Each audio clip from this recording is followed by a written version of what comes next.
એવું દેવાયત પંડિત લખે છે કે જ્યારે 10મો અવતાર ભગવાનનો આવે ને એના ભેગા હનુમાનજી મહારાજ હશે.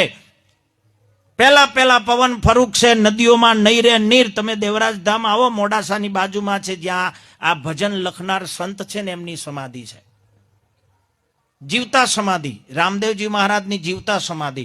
પદ્માસન લગાવીને બેઠા અને જ્ઞાનનો પ્રચાર પ્રસાર કર્યો. પહેલા પવન ફરૂક છે, નદીઓમાં નહીં રે નીર. ઓતરખંડથી મારો સાંઈબો આવશે, એના ભેગા હનુમાન જતી વીર. દેવાયત પંડિત દાળા દાખવે, સુણો તમે દેવલ દેનાર. એમના ધર્મપત્નીને કહે છે કે ભયંકર કળિયુગ આગળ આવે છે. આપણા ગુરુ સત ભાંખ્યા, એમાં જૂઠું જરી ના લગાડ. સદગુરુ મહારાજ ઉપર વિશ્વાસ. મારા ગુરુ મહારાજના વચનથી બોલું છું. જે શબ્દો બોલું ને આગળ આવશે. અને એ બોલ્યા એ બધું આવ્યું. દોરડે દીવા બળશે. સાંભળો છો શું બોલ્યા? કળિયુગમાં દોરડા ઉપર દીવા હળગશે. હળગે છે. પડીકામાં પાણી વેચાશે. પડીકામાં પાણી આવ્યું? તમારી બાજુ આવ્યું? અરે પ્લાસ્ટિકના પડીકામાં પાણી આવ્યું જ ને ભાઈ. છાશ આવી, દહીં આવ્યું, તેલ પડીકામાં, દૂધ પડીકામાં. એ બધો પડીકો સીલ વાળો, એક પડીકું ગોંઠ વાળું આવ્યું. એ મોડું લાઈટ થાય. અને એ પડીકાની ગોઠ પીવા વાળા કોઈ દાડો નહીં ખોલતા. આ તો કંપનીમાંથી જ આવે, નડવાનું નહીં. બીજા 2 ખૂણોમાંથી એક ખૂણો પાસ કરું છું. પછી આ 2 ખૂણા એમાંથી એક પાસ કરું. ઓમાંથી ટેસ્ટ મારતા હોય ને તો એમ કહેતા હોય કે આ બાવાને ફરી આ ગમો ના બોલાવાય.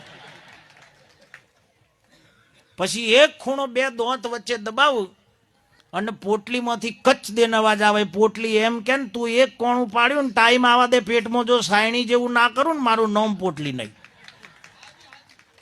પણ આ દેવાયત પંડિતના શબ્દો હતા કે પડી કે પાણી વેચાશે, ધરતી ઉપર લોઢું દોડશે. અત્યારે જોઈ રહ્યા છીએ આપણે.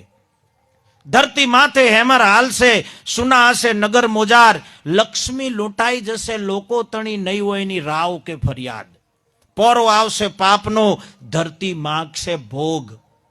ધરતીને આ પાપ એટલું વધી જશે ને, આ ધરતી માતા એનો વજન નહીં ઝલી શકે એટલું પાપ. કેટલા ખડકથી સહારશે. ખડક એટલે હથિયારથી. બોમ્બ ગોળા ફૂટશે. એવા બધા વિવિધ પ્રકારે આ ધરતીનો ખાત્મો કરશે. તો અત્યારે શરૂ તો થઈ ગયું છે થોડું. ખબર છે તમને? આ બાજુ ક્યાંક ચાલુ થયું છે. કયા દેશમાં? હા, આ દેવાયત પંડિતના શબ્દો છે.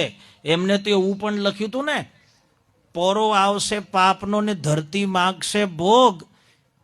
કેટલા ખડકે સહારશે ને કેટલા મરી જશે રોગ. આ દેવાયત પંડિતના શબ્દો છે. રોગથી લોકો પીડાઈને મરશે.